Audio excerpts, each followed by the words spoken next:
Mr. Bill O'Reilly. Welcome to the program, sir, from BillO'Reilly.com with his new book, Killing England. What did you think about the resignation or non-resignation of Al Franken yesterday? Well, the guy, I've known him for years, and on BillO'Reilly.com, I told my audience that I could not really cover him fairly. Because you hate him. I despise him. Yes, I know.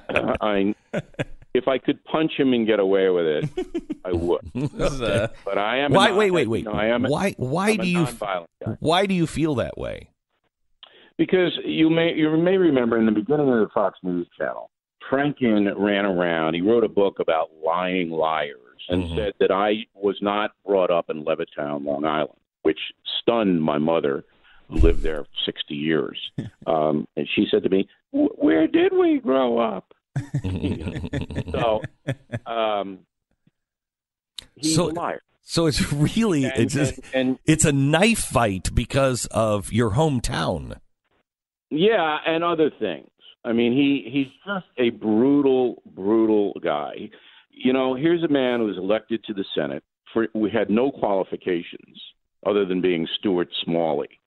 And, you know, I like Minnesota, but when I go there, I'm shaking my head going, why? Then he gets in and he votes 100% for whatever Barack Obama wants, not one deviation, okay? So he's an ideological zombie, but he's a hater. That's what I really, really resent. So I told my audience, look, I don't know what he did. I don't know what he didn't do. He did go and help the troops. That's true. So I'm not going to really get into what. Right, but you hate him because he's a hater. You hate him because he's a hater. Kind of that. It's a little bit more sophisticated. I don't want to get too sophisticated. No, I know. You're getting over the sniffles. No, I know. So talk down to me. Talk down to me some more. Yeah, okay. I hate him because he's a hater is a little bit too cliche. Right. Sure. I despise him because he's dishonest. Is that better? Yeah, it's not good for a T-shirt, but it works. So, Bill, here's and it really kind of builds off of what you said last week. You said Donald Trump is going to be in trouble with the sexual harassment thing next year. Okay, so let me just play this game. I think this is what happened to the Republicans in the 1960s. They were the ones that were marching with King. They were the ones that have for 100 years saying, "Hey, let's stop all this stuff." Then when push comes to shove, the Democrats just kind of switch real quick, and they get all the credit for the civil rights movement, and they pin it all on the Republicans. Here we have a group of Republicans, and I'm not talking about the clowns in Washington, I'm talking about the voters, that have been saying character matters, and they've been trying to hold these lines, and finally, because it looks like nothing else matters and too many people throw up their hands and they're just like, whatever, if we have to play their game, we're going to play their game. And now it looks like the Democrats are making this move to make themselves look like the moral leaders. There's no doubt about it. It's all about Roy Moore and then President Trump, as you rightly pointed out. So Franken had to go so that the Democratic Party could position itself as the party of women. See, if you look at the platform, they're the party of African Americans, they're the party of Hispanic Americans, they're the party of women, they're the party of illegal immigrants, they're the party of LGBT people, they're the party of everybody except white guys. We hate them. Okay. So they're figuring the numbers because we're the party of all these other people, but we hate the white guys. The white guys can't overcome our majority in the polling place. That's the strategy. That's it. There's no other strategy. So whatever we have to do, and I mean whatever, if we have to burn Al Franken, we're going to light the match. If we have to be dishonest and say that George Washington was a white supremacist because he held slaves, we're going to do that. If we have to take Thomas Jefferson's name off the high school because he held slaves, we're going to do that because they're white guys. See, we don't like white guys. White guys are the enemy. But everybody else, they're there for us and we're for them. So, Bill, that is the strategy. Bill, would you, I mean, I can ask you this because you've already done this. So tell me the thinking on this. As I'm watching Al Franken yesterday, he says, I didn't do any of that. I didn't do any of that. Okay. But I'm going to resign because, whatever. You didn't. You were like, I didn't do that. And I'm not apologizing for things I didn't do. And you are one of the only ones that are standing up and saying it didn't happen. It's a lie, and I'm not taking it. Yeah, and I mean, look, and we can pretty much prove that down the line. And life is very, very cruel. But Franken, in his mind, and again, I don't know what he did or didn't do. I just don't know, and I'm not going to weigh in on any of that because I don't want to be part of that kind of a situation. But in his mind, he didn't do anything. See, he's a narcissist, and that's what it comes down to with many, many of these people. He didn't do anything. It was just fun and games, or I'm an affectionate kind of guy, or I'm this, or I'm that. Again, I don't know what he did or didn't do, but in his mind, he is absolutely convinced that he's totally innocent. What was the deal? Wait, Beck. Yeah. And not only is he totally innocent there, but he's never in his entire life done anything wrong. That's what a narcissist is. And the reason he had to go was Chuck Schumer, the minority leader in the Senate from New York State.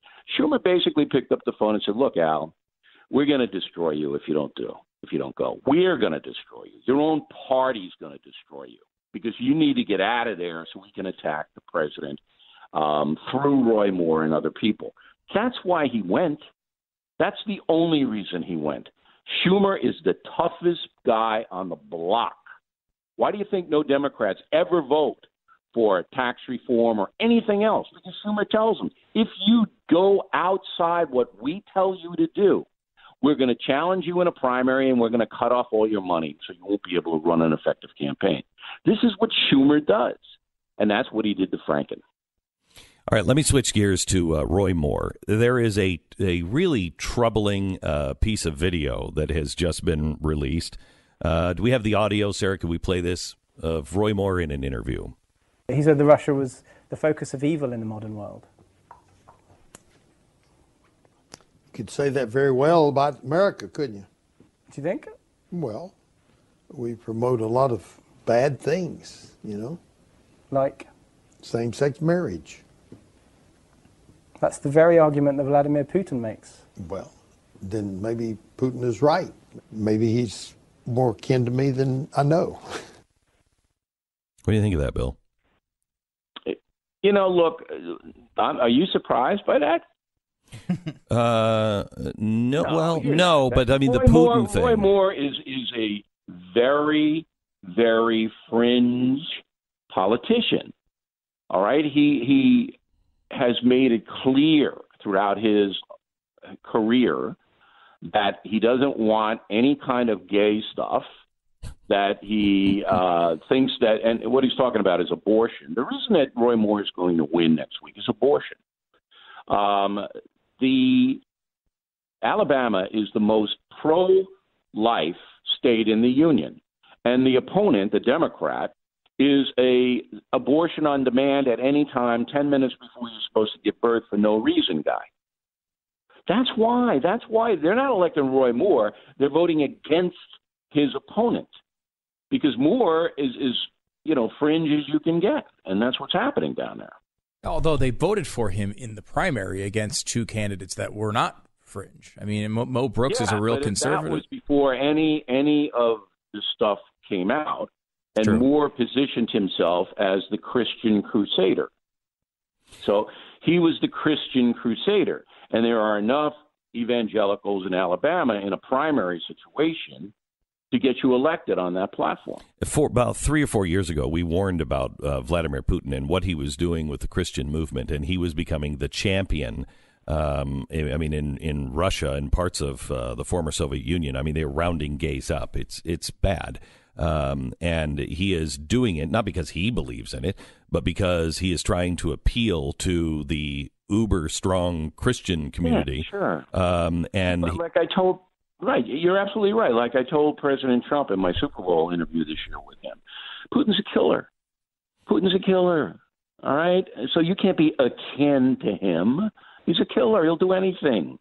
I don't even know how Putin got in the race in Alabama, but I think if Putin ran against the Democrat, he'd win.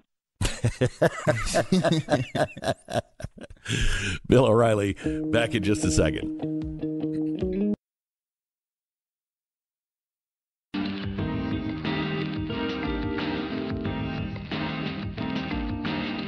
Glenn Beck. Welcome to the program, Mr. Bill O'Reilly. Bill, explain to America. Did I just hear you say yo? Yo, Rocky, yeah. Yeah. Okay, Rocky. Okay, all right. That fits. Okay. So explain to America the FBI agent that hates Donald Trump and why that matters. Okay. This situation really helps the president, number one, because no matter what Mueller comes up with now, it'll be tainted. So that's the headline, number one. Number two, if you have a high-ranking FBI investigator, and he was the number two in the Hillary Clinton email situation, this guy, all right, Strzok. Explain what he did. Wait. Explain who he is first. All right. So Peter Strzok is a high-ranking FBI guy who was assigned to the Clinton email case and who convinced Director Comey to be less inflammatory in his description of what Hillary Clinton did. All right, that's number one. Then after that, he was transferred to Mueller's office to look into the Russian collusion investigation. Okay. While he was there, he apparently wrote emails and texts to his mistress, also working for the FBI, disparaging Donald Trump. While he was investigating him, he was also disparaging him on email. The FBI found out about it, and they removed him from the case in August. But instead of telling the American people what happened, the FBI didn't tell anybody what happened and hoped that they could get away with not revealing that they had a high-ranking investigator on Mueller's staff trashing Trump behind the scenes. That is really bad, all right? That besmirches the FBI and Mueller. So now Strzok has been transferred to Fargo, North Dakota, or wherever. He's out. But the congressional investigators are saying, we want to see the emails and the texts. And if you don't hand them over, we're going to charge the Justice Department, Rod Rosenstein, who oversees Mueller, with contempt of Congress. And also the FBI director testified yesterday, okay, Christopher Wray, who came off as a total moron, with all due respect to Mr. Wray. He was asked questions he should have known. He knew he was going to be asked them. And he goes, well, I'll look into it. I really don't know. Bull. He should have been called out. He wasn't called out.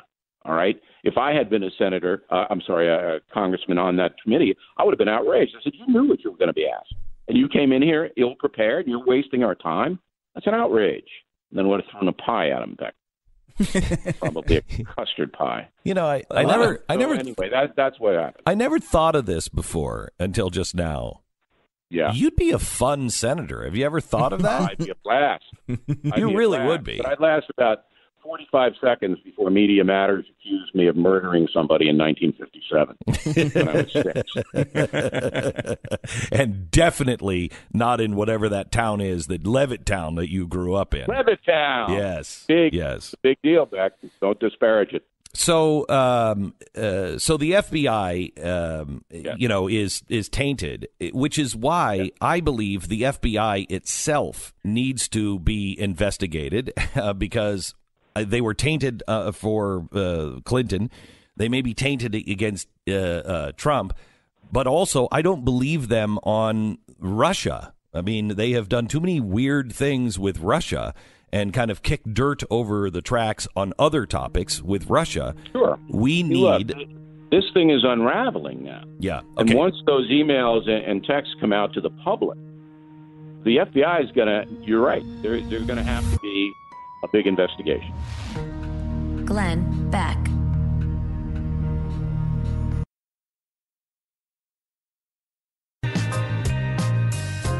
You're listening to the Glenn Beck Program. Jerusalem is still the capital of Israel and must remain an undivided city accessible to all. As soon as I take office, I will begin the process of moving the United States ambassador to the city of Israel as chosen as its capital. I continue to say that Jerusalem will be the capital of Israel, and I have said that before, and I will say it again. And Jerusalem will remain the capital of Israel, and it must remain undivided. We will move the American embassy to the eternal capital of the Jewish people, Jerusalem.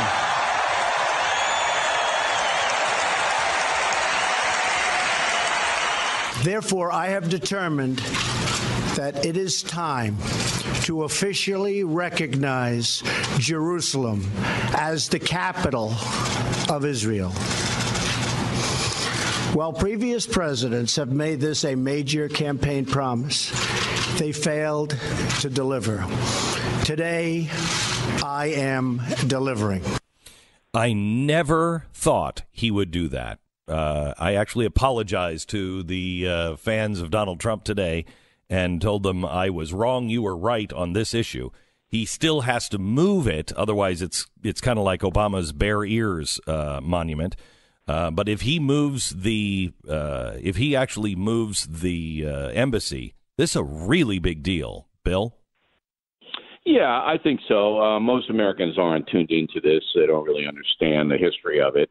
It's a respect to Israel, and it basically tells the world that we are sympathetic to the Jewish state. And, of course, that sets the Arabs and the Muslim world off because they hate the Jews. Right, and they hate us too. They hate us. I mean, I'll agree. Not every nation like Morocco, they don't hate us, but the real hardcore Muslim Arab fanatics, of course, hate the birthday, no doubt. Yeah.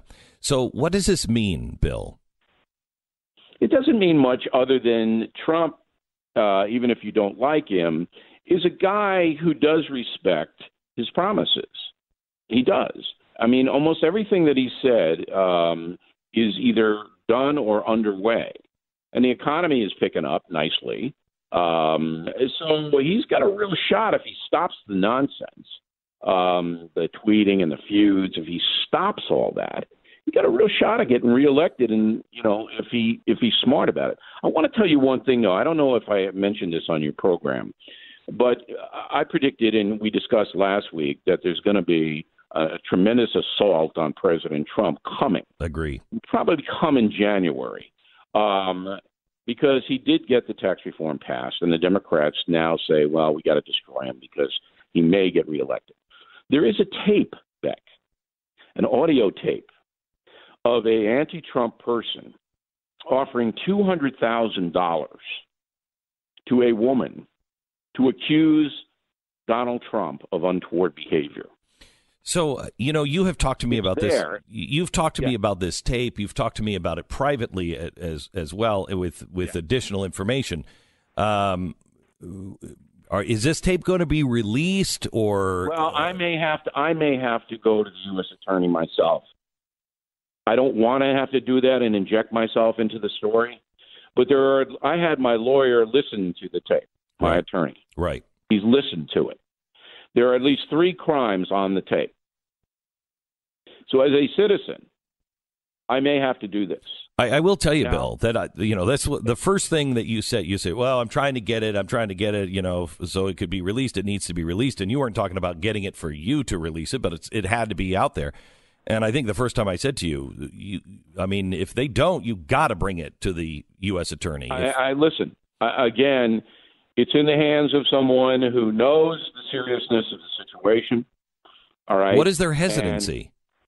I can't really get into that at this point, but I can tell you that Donald Trump knows about the tape, that the president knows it. And I'm, for the life of me, sitting here going, why on earth are you allowing a movement to try to smear you when you have a powerful, and I mean it's powerful, piece of evidence that shows this is an industry, that there are false charges and money changing hands. Okay? So it's so frustrating, but I wanted your listeners to know it. It's there.